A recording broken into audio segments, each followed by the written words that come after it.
who you see on social media is who I am. I'm not putting out a face because I want to. Anything you choose to do, you want to excel in, you have to commit. You can't just go with the flow. Take some actions, even if it's 0.5%. Do it. Nothing great is built overnight.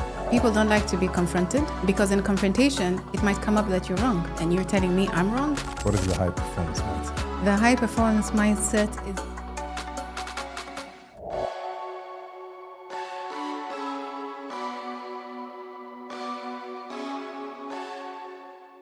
the story that I wanted to share is this ring I'm wearing. And I wore it today specifically so I can share it. Although I've shared it before, but I think it'll be quite useful in my journey to Allah subhanahu wa ta'ala. I was once, because I took up sewing, it's something that I taught myself how to do. And I attended a craft fair. I was part of it, actually. So I was visiting all the booths that were participating, and there was this one booth. She was an Omani, I think Mayya Al Said, her name was. She had jewelry there, and there was this ring. So I saw this ring, and I just liked it. I liked the way it was. And so I didn't buy it that day. And we do this as Umrah, I don't know if you know. We have this, oh, I want to buy it. Oh, I didn't buy it. Then you're going home thinking, I should have bought it.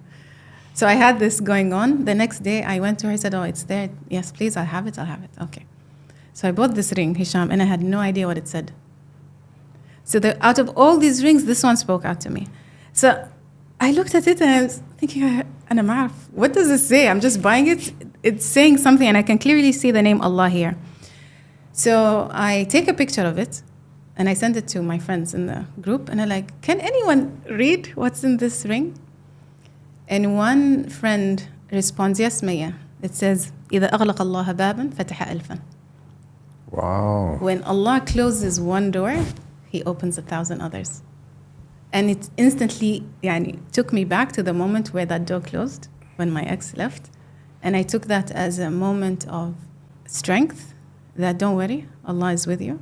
Because even though that door closed, 1,000 more will open. So that was very emotional for me. And to this day, every time I wear this ring, I just feel that Ma'iyyat Allah, that Allah is always with me. And then you discovered your love for helping others around 2016. How did that happen? Before answering that question, I wanted to add that in the moments of solitude, my iman strengthened when I realized that I only had Allah. I know I said that, but I wanted to emphasize on it because it's such an important thing for me personally in my journey.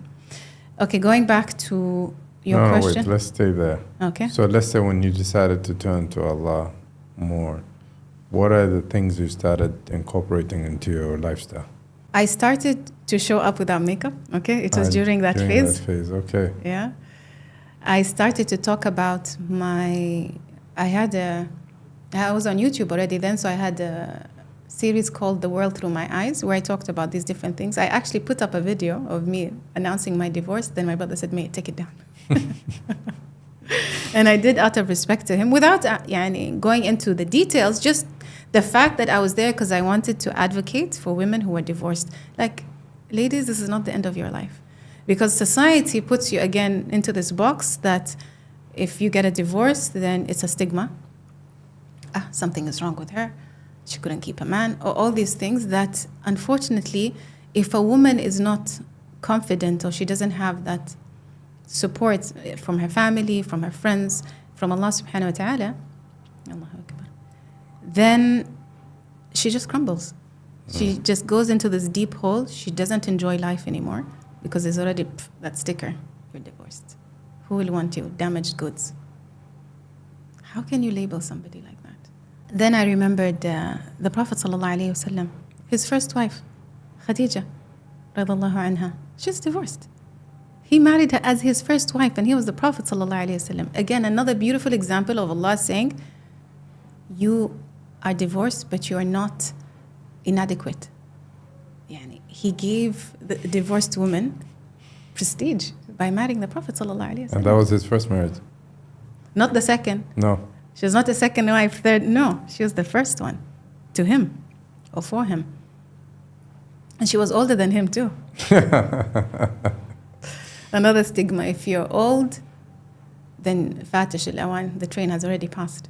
I'm sure there is to a certain extent, but I think it's very subjective.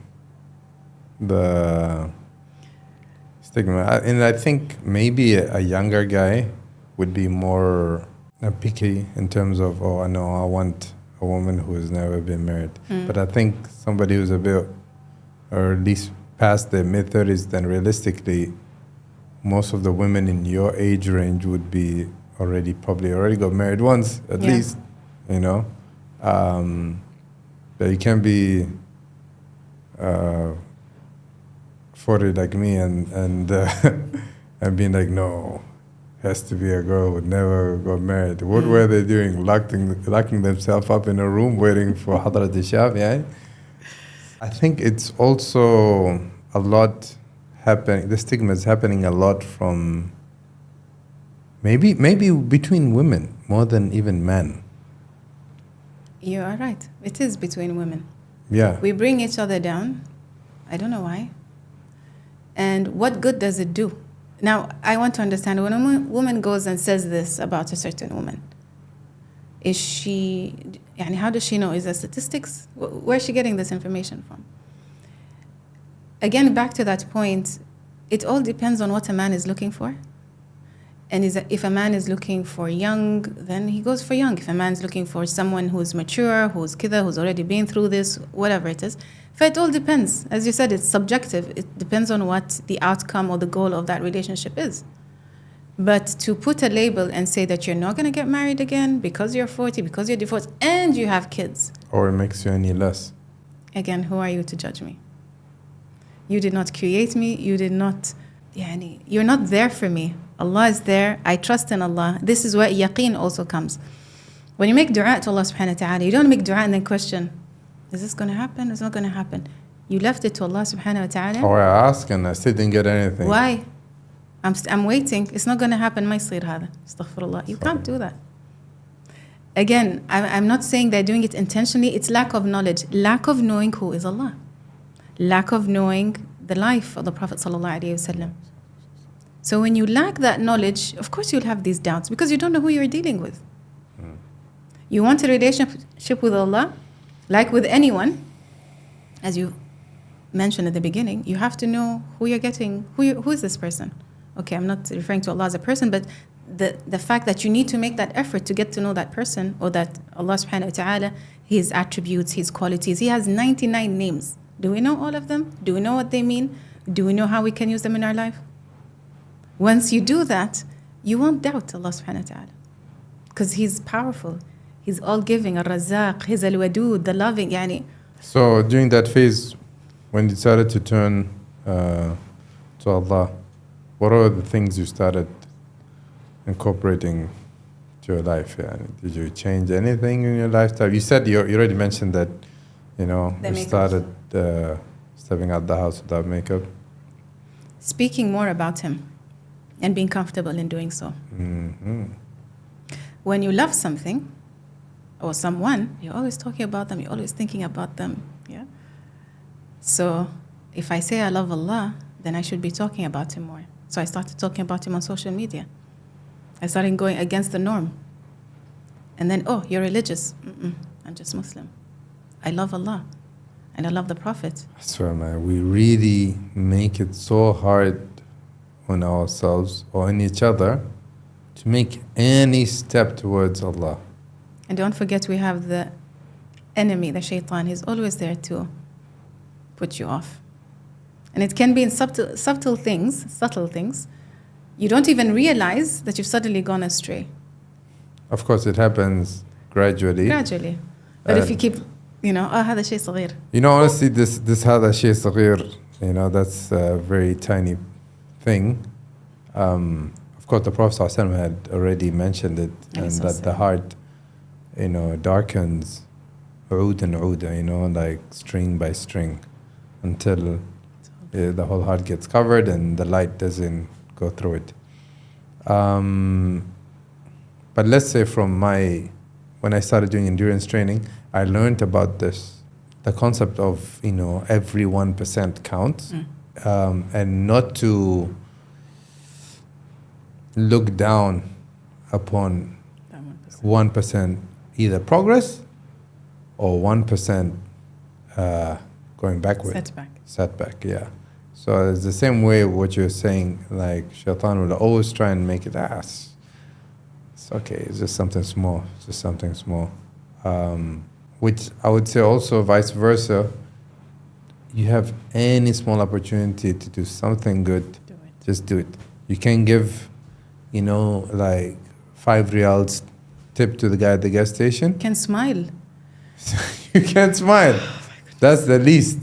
That's the least. Sadaqah. There's a sadaqah Yeah. just in smiling. And we just meet each other. We don't even say salam. And then we just have, why?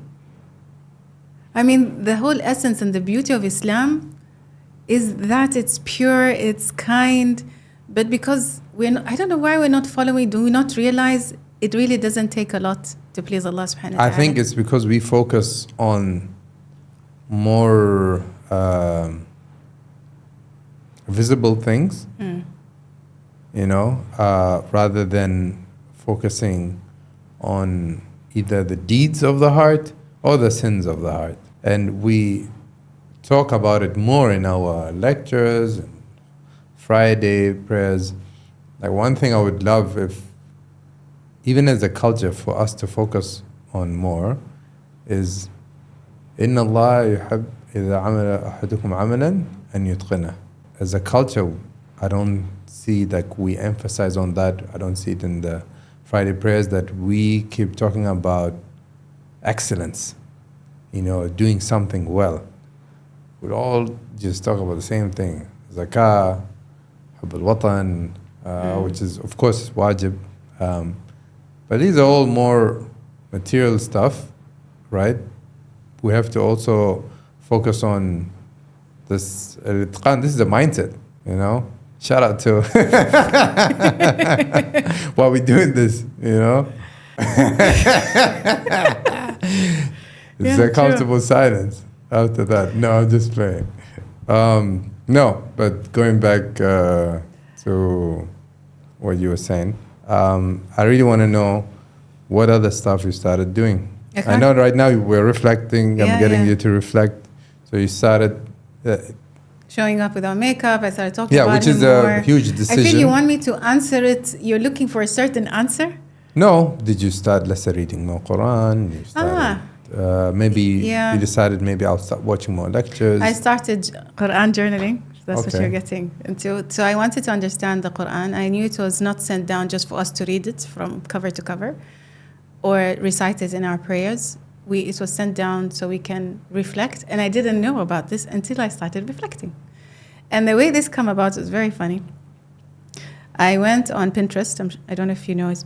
Yeah. Pinterest is like a Google, but for pictures. I usually use it for buying furniture.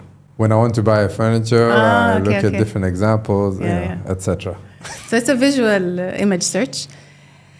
And I don't know, I think it was journaling I was searching for because I love journaling, I love reading, I love writing. And Bible journaling came up.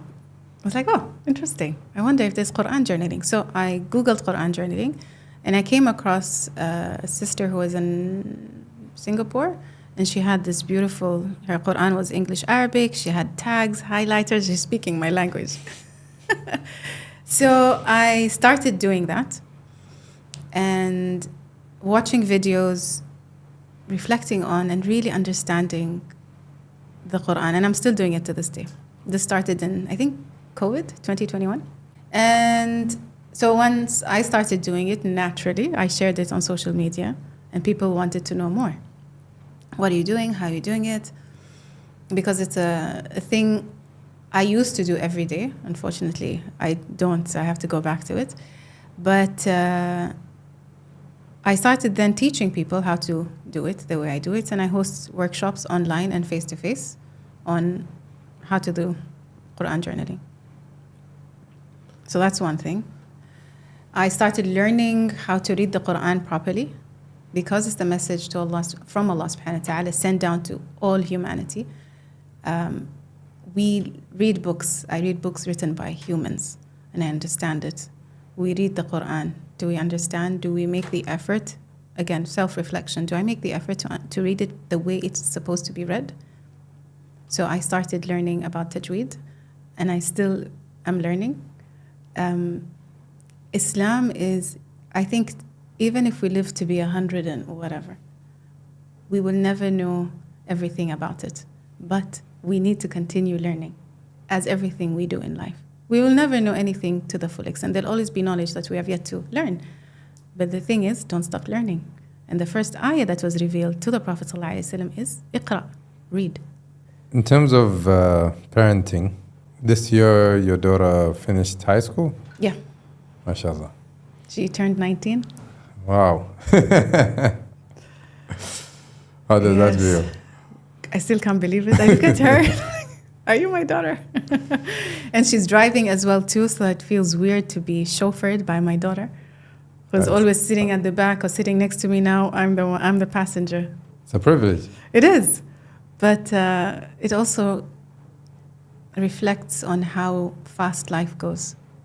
Just 19 years ago, this was a baby, and now here she is, all grown up and ready to face life. It's a nice feeling, but also, it's like it just happened in a...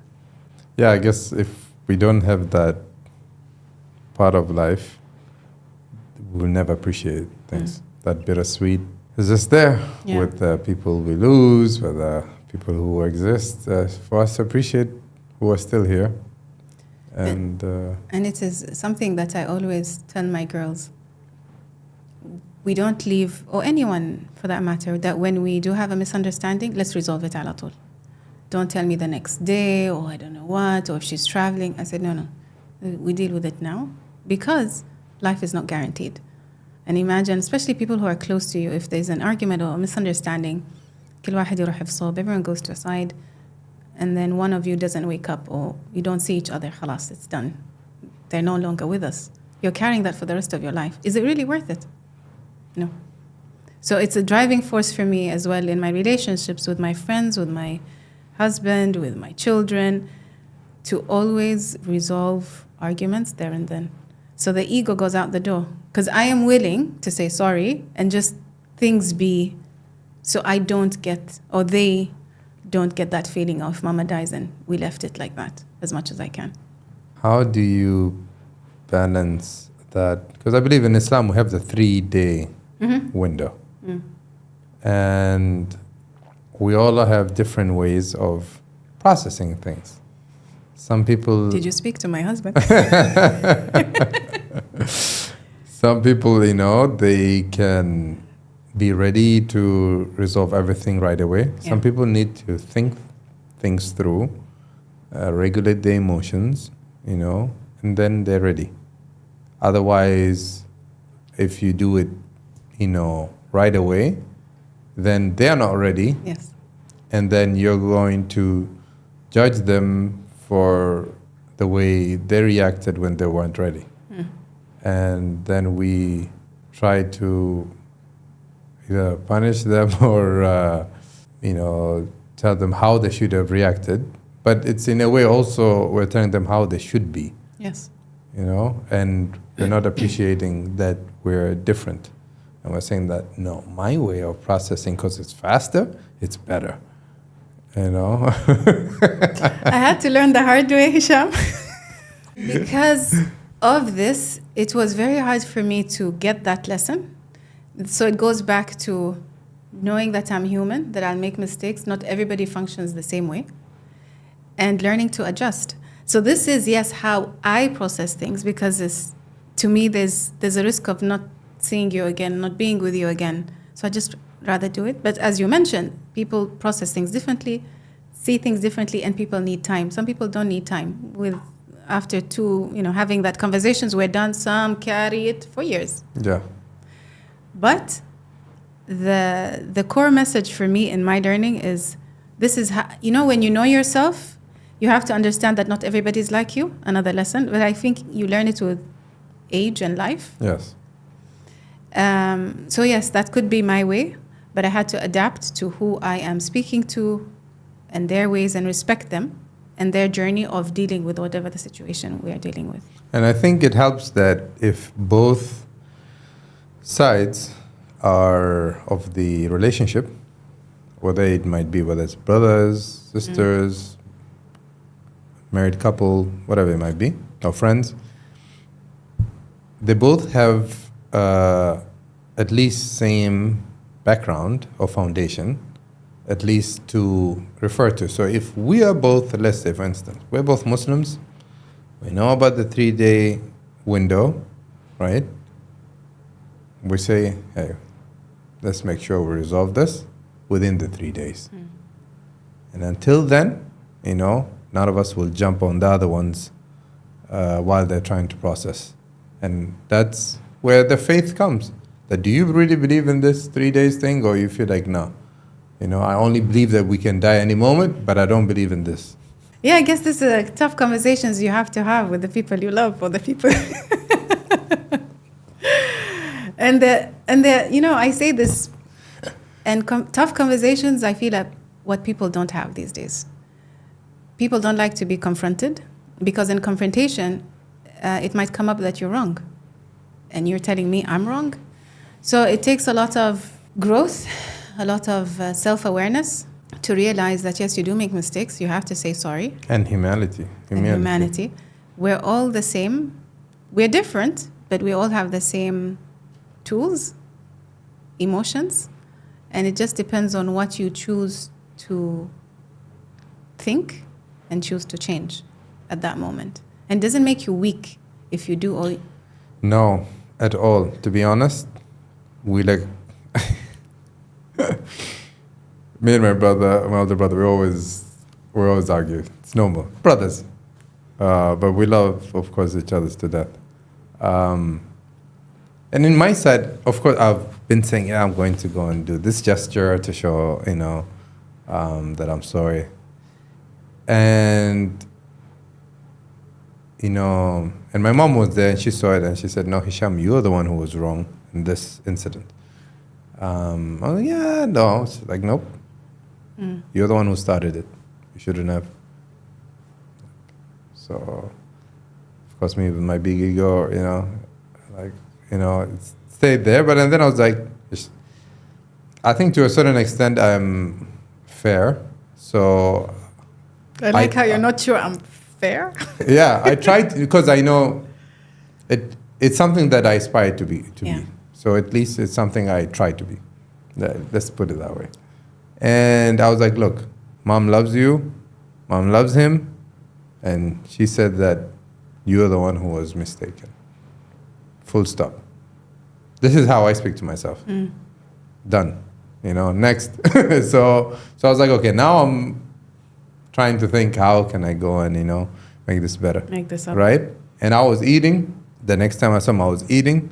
And he came straight and, said hi to me and kissed my head, right? For me, I saw that he was stronger than me by doing that.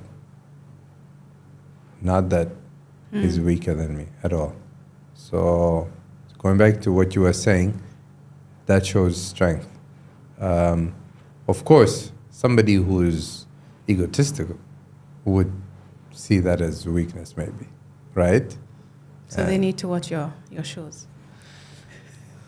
I'll go and watch anything else. Just don't watch. Get away from unfollow me. If that's who you are, then I have no issues. Going back to parenting, as a single mom during that time, there's one thing I really want to stress to anyone who is divorced, was in a similar position to what I was. Don't come between you and the other parent. Like, if I'm a mother and my kids are living with me, I shouldn't stop them having a relationship with their father because of the problems. Yeah. The problems between us is between us. Let's not bring the children. But the children are used as pawns. Yes. Which is wrong. Of course. Because it's not about you. So here, when you choose to end a marriage for whatever reason it is, you have to put aside your issues, focus on the kids and what's better for the kids, because they did not ask for this. So I'm saying this because it's It's a kind of a mindset that you really have to let go or try to avenge or revenge or whatever is going on. Your issues, you have kids now. What role model are you becoming? What are you teaching them? When they grow up, they are going to grow up and going to understand what you did or didn't do. The blame will be on you. The truth will come out. Yeah. And then on the day of judgment, you're going to ask, I gave you, Allah subhanahu wa ta'ala say, I gave you kids, what did you do with them?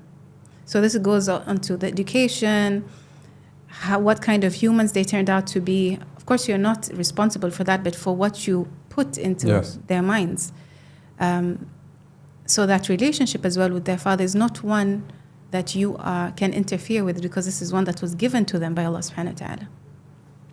So I just felt I needed to share that. In terms of religious, they were with me on my journey. And I tried as well to be a role model to them in terms of the Muslim woman. So they see me going out wearing the hijab. Naturally, when they grew up, it is something they knew that was in their path, because this is what I did. And we spoke openly. I have this relationship with my children where, I don't know if it's right to do, but this is what I chose to do, is to speak to them about everything. We have a conversation. I don't want something because mama said, sometimes, but because this is what is right. This is how Allah subhanahu wa ta'ala created us. This is, and so on and so forth. So when it came to hijab, again, I spoke to them early on, not when they reached puberty, not when they were 15, 16, wear it now. No, it was a seed, subhanAllah. Allah inspired me to do that, because there's no books telling you how to raise your children Islamically, or there wasn't then. So this can only be ilham, an inspiration that Allah put in me. May it speak to your children about it now. Maybe as well it was because of my experience, nobody told me, and I didn't want for them to get that shock, although it was an easy, alhamdulillah, shock for me to do. But I didn't want them to struggle. And we see so many times people, again, judging a woman wearing the hijab, a mother, and the kids are not. We have to understand the hidayah is not something I give to my children. I don't say, oh, my children are wearing the hijab because I did it. No. I just planted. I did what I had to do, my role as a mother, to send that message. In a beautiful way. In a beautiful way. Thank you so much. But what they do with it is up on them. One of them did struggle, and I told her, Mama, you do know what choice you're making. This was at the beginning. You do know what choice you're making by not wearing it. Yes, Mama. I said, you realize what you're doing? She said, yes. So أنا خلاص. I've done my duty. It's on her. So I let her, and I just prayed, because dua is a powerful thing that we have that we don't use enough of. To speak to Allah subhanahu wa ta'ala. He is the creator of us all. So anything that we feel is impossible, to Allah is possible. Because you know who you're dealing with. You're dealing with Allah subhanahu wa ta'ala. So I just made dua, and I never made her feel less for not wearing. Oh, look at you. Why are you not wearing it? How are you going out like? What are people going to think about you? I didn't put those ideologies into her head, because I didn't want them to be the driving force. Exactly. You do it because, again, you love Allah, and this is what He has asked you to do, plain and simple. Not a lot of people are wearing it, Mama. I said, it's not about, everyone has their journey. My journey is going to be very different to your journey, very different to anybody's journey. And that's the beauty of it. Everyone has their journey towards their faith to Allah subhanahu wa ta'ala. So I don't know how long it was. Then she came back and she said, Mama, I've decided to wear it. Again, I did not pressure her. I welcomed her. I told her, Alhamdulillah, may Allah continue to guide you, and you continue to wear it. In terms of parenting, I feel parents fall on a spectrum where on one side, I'm talking about parents who care about their kids. There's some parents who are completely negligent. I'm not talking about them. That's a whole different discussion. But I'm talking about those who care. On one spectrum, there are parents who are harsh in the way they would, tell their kids how to do something. And probably it could go to an extent they could say some comments that could leave some trauma, some sort of trauma. Let's not get too woo on that. And then on the other side of the spectrum, you see out of love, the parent crippling their children by not enforcing discipline. This is not a metaphoric. Some parents would do this. right? But for instance, if the child is awake till like 11 p.m. and wants a sweet and is crying, would you give it? Oh no, I'm going to give it because, I can't take my child crying because I love this child. Yes. Now we can do this in other ways. I give a very, Generic. yeah, generic and very vivid, like drew a picture, you can see the scenario, right? Something physical. But we can do the same scenario because for me, that's more you loving yourself more than the child when you're doing that, because you don't go through the pain that you feel as a parent of teaching discipline. It's painful from your side to do it. It's painful probably for the child as well.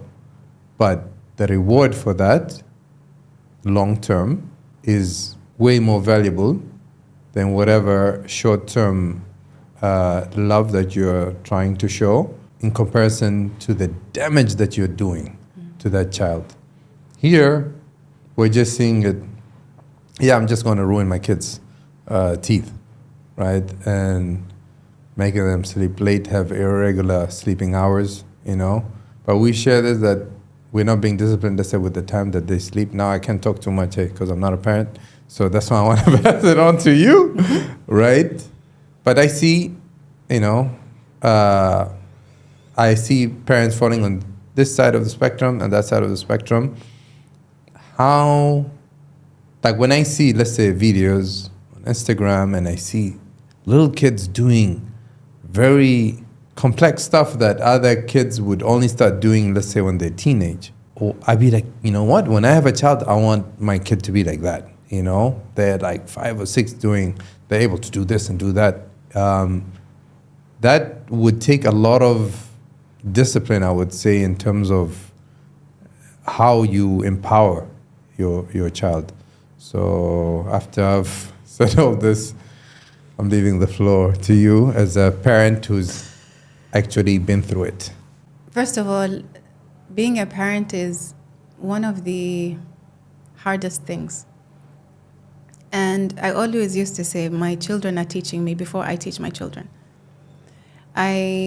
Because I'm a reader, I read a lot as I was becoming a parent. So this was talking about 19 years. So I understood early on the importance of discipline and the importance of tough love. How did you learn discipline? From your mom?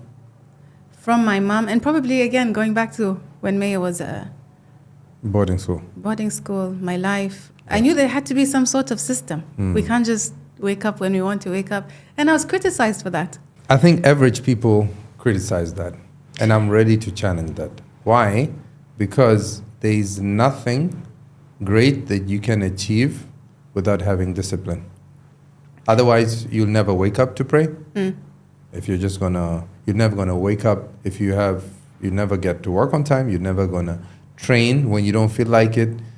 You're not gonna do anything that it will be progressive for you just because you didn't feel like it. Yeah.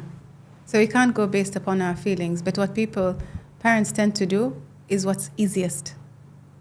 So, I don't want her to cry. What's easy? Give her the thing. She's quiet. I'm quiet. Okay, khalas.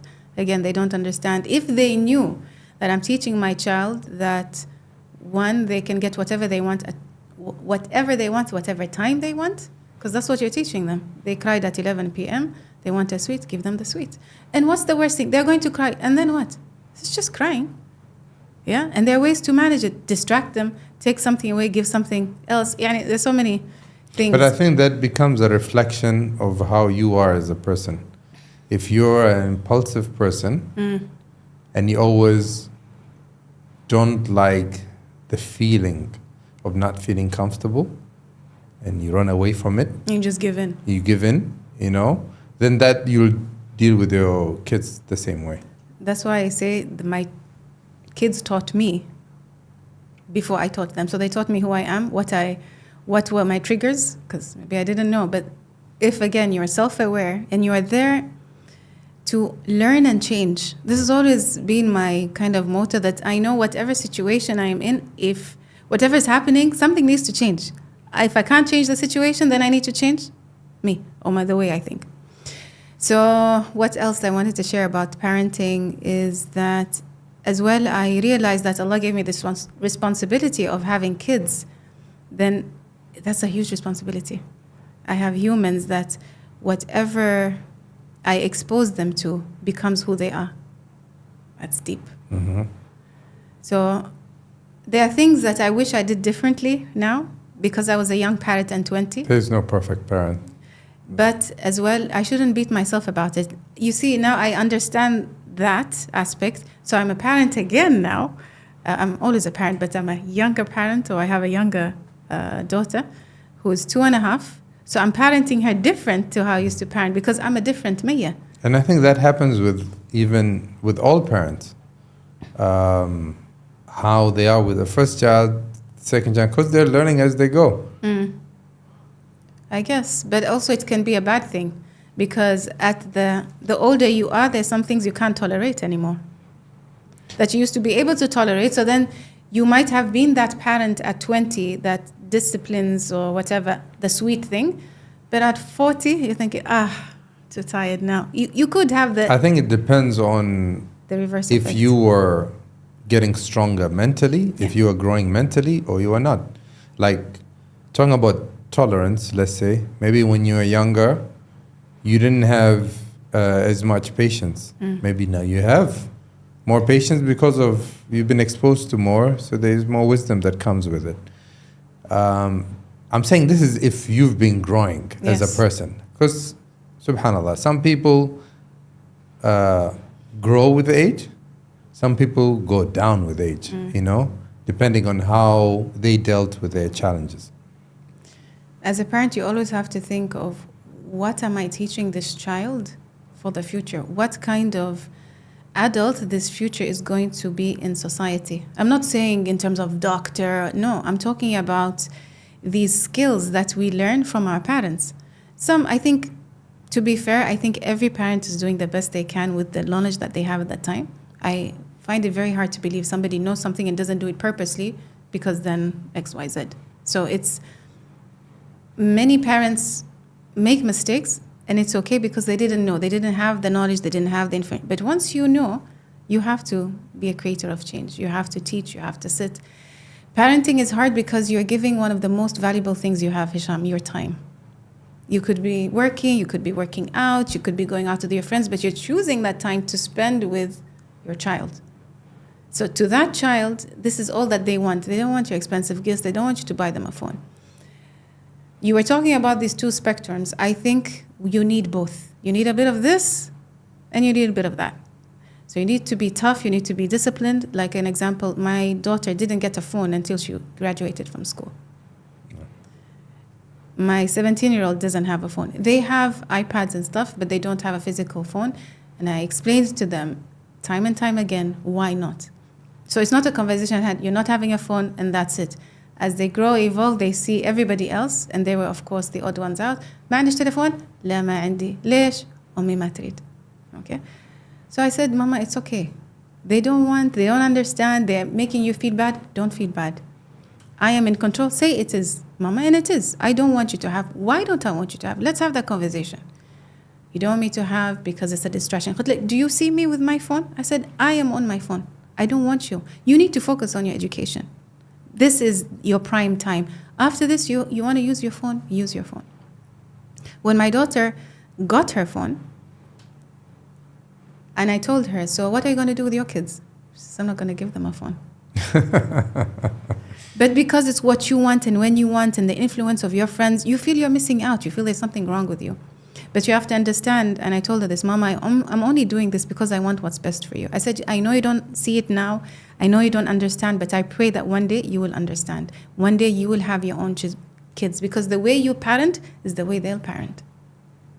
If you said discipline, then there's discipline. I told you at the beginning, people didn't agree with my concept of parenting because I used to sleep train my children. Sleep train? What's that? Teaching my child how to sleep independently, not being on the mother, not being rocked to sleep. Like how old? I started training them, I think, after 3 months.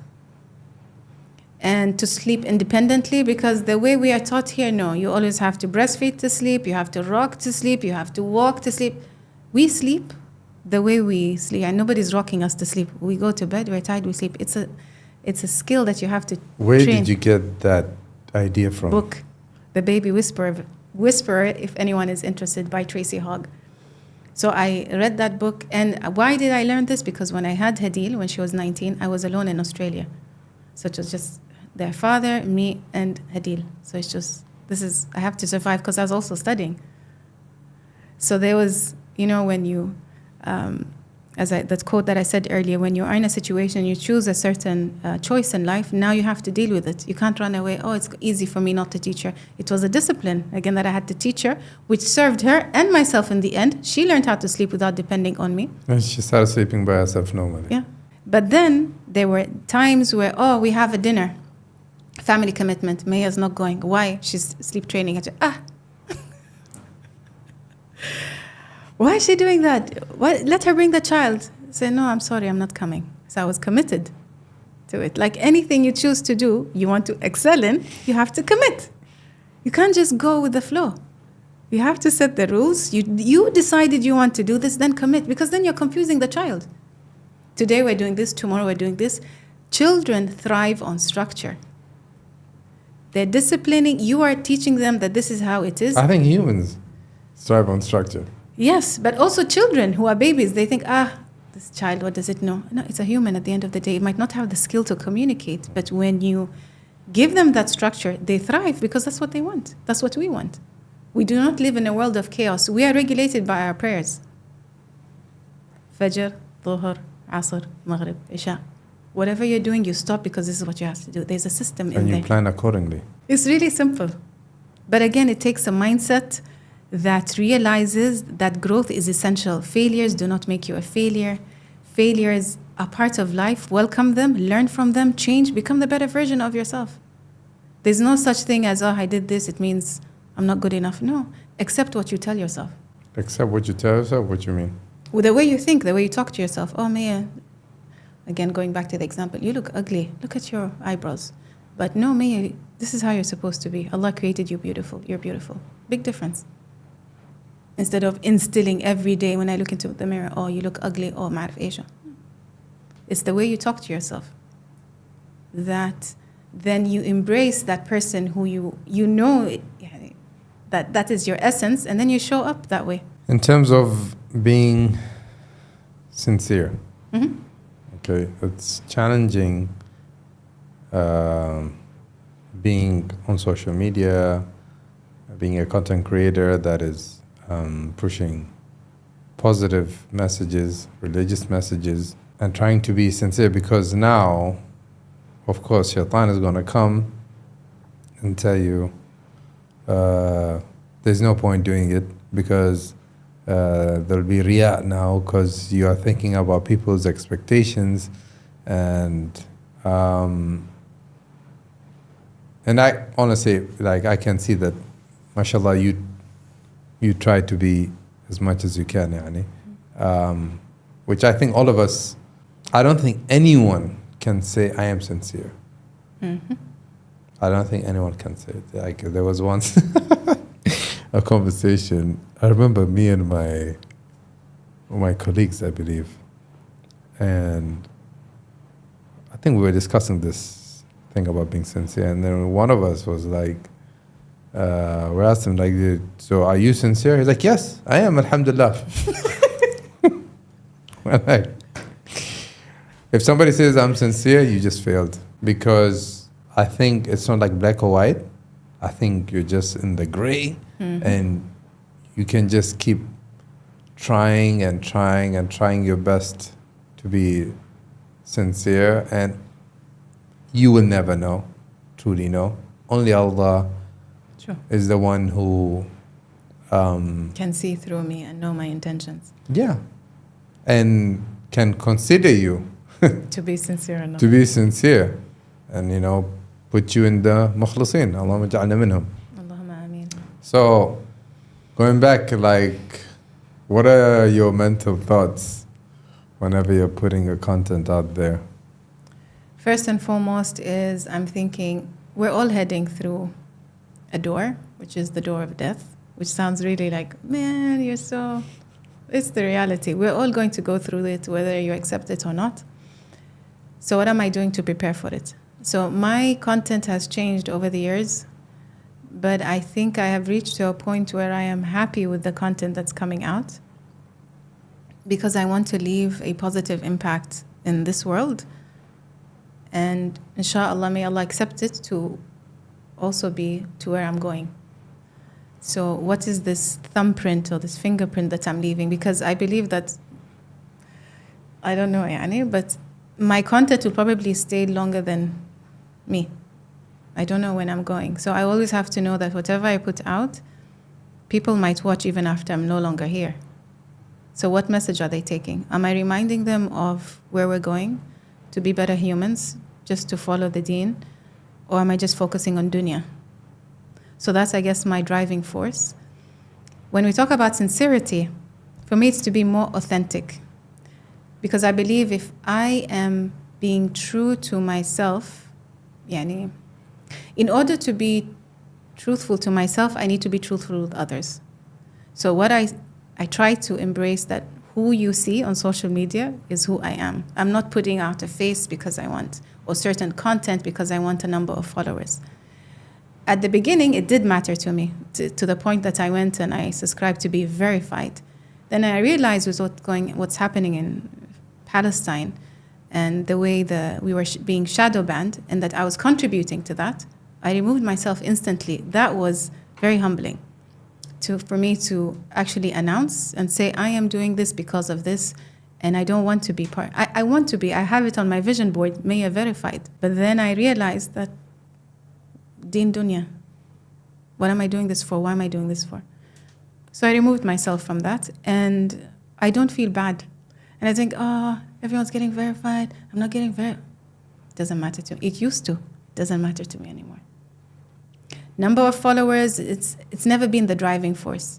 Every content creator wants to have the maximum outreach. But my way of seeing it, I have, I don't know, a number of followers. Alhamdulillah. I'm grateful for those that I have. I'll work with what I have. If my content has an impact, then it will grow because it has an impact. I'm not just wasting people's time. Which I'm on the point that you're saying that inshallah your content will be here or your impact will be here even after you're gone. It doesn't have to be through the account being active. Yes. The way I see it is that if anyone got impacted by your content, then that's it. It's already there because they're going to pass on that to the people around them, to their children. They're going to pass on that mindset, whether it's positive or negative. And this, I'm mentioning this for everyone to be aware and cautious of what they put out on their own accounts, even if it's just a story. You're making an impact. And that impact is going to last till Judgment Day. And you're going to be questioned for it. And you are going to be questioned for it. What people don't understand, Hisham, that it's a responsibility. The influence that one has, that's why they're called influencers, because you have the power to influence somebody's thinking, way of life, and change them. So if one understands that I'm going to be questioned, one will think very carefully about what is the underlying message that you're sending. What is that person going to do after they're here? Is it taking them closer to Allah or is it taking them further to Allah? I refer to Allah a lot because that's the purpose we were created for, to worship Him. All these other things are just, okay, they are life, but if you focus and you remember the main purpose of your creation, then it gives you a focus, it gives you a plan. What I'm going to do, how I'm going to live my life, who am I going to be? What am I going to say? Who is it going to affect? It's a, domino effect. But when we're not clear, we're doing things, we just go with the flow. Where's the goal? What are you trying to achieve? So there's no clarity. And then it creates confusion, even who you are, because who am I? What am I doing? And then it brings other forms of negativity, and then you're not confident in yourself, and then it's just downhill from there. Yeah, I believe the more aligned you are with yourself, that's where confidence comes and reflects in you. Whenever your actions are reflecting your inner values, Where they align. if they're aligned, Yeah. regardless, I'm not saying if you're a Muslim, I'm not talking about if you're doing something religious, anything. If it's a fitness goal and you believe that this is what's right for me, I should be this level of fitness, let's say. And I know I'm doing X, Y, Z, which is not right for me to achieve that. We have an inner compass that Allah subhanahu wa ta'ala created in us for us to feel guilty about it. Don't feel guilty about it. No, feel guilty about it, right? Feel guilty about it and take some actions, even if it's 0.5%. Do it and count it as a progress, because nothing great is built overnight. And just start, the process. If you want to run 25K, then start where you are. If if you're old, but I haven't trained for a long time, blah blah blah, and this, and I had this, and I have an injury, X Y Z. Can you do 100 meters? Then start with 100 meters. Let's just get the blood flowing. If I can quote Aliyah, dust yourself off and try again. Exactly, and keep taking that steps. طيب Mayya, we're gonna sit here forever, but then not. There's so many topics, yani. But inshallah in the future we'll come back and have more and more interesting topics to discuss. But I can't let you go before asking you, from your opinion, what is the high performance mindset? The high performance mindset is a mindset that doesn't stop at failure. It's one that continues to try and try and try until they reach. And when they reach, they set another goal. You don't stop. You see that accomplishment and like, wow, I did that. What else can I do? You don't give up. And that's the motto in life. Don't give up until you can't physically do anything. When you're no longer alive, that's khalas. But as long as you're alive, you keep that mindset. No matter what challenge, you rise above it. Another challenge, you rise above that.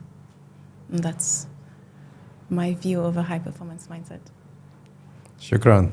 Thank you so much. Thank you, Hisham, for having me.